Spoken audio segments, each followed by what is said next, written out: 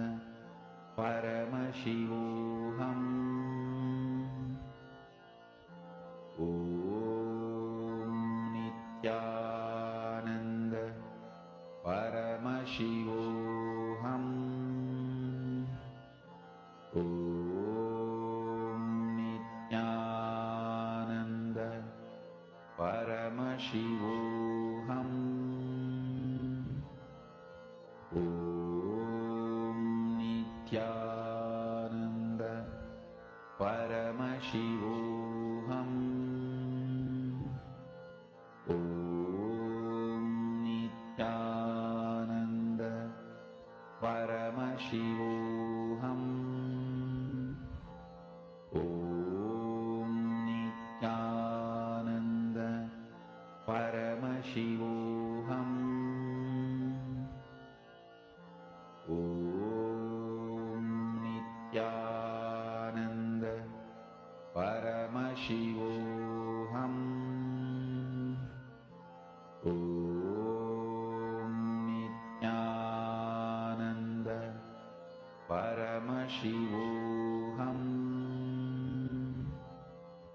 Om Nityananda Paramashivoham. Om Nityananda Paramashivoham. Om Nityananda Paramashivoham. Om Nityananda Paramashivoham. Om Nityananda Paramashivoham. Mahamahāvāgya, spiritual lullaby for samadhi, and Suprabhatam, wake up call, wake up song for Paramashiva. This Mahamahāvāgya is spiritual lullaby for you to fall into samadhi. Suprabhatam, wake up song for Paramashiva to wake up in you. Just remember this one powerful cognition. This Mahamahāvāgya puts me in samadhi. This is spiritual lullaby for samadhi, and Suprabhatam, wake up song for Paramashiva in me, for Paramashiva to manifest. With this one spiritual powerful cognition, chant this Mahamahāvāgya.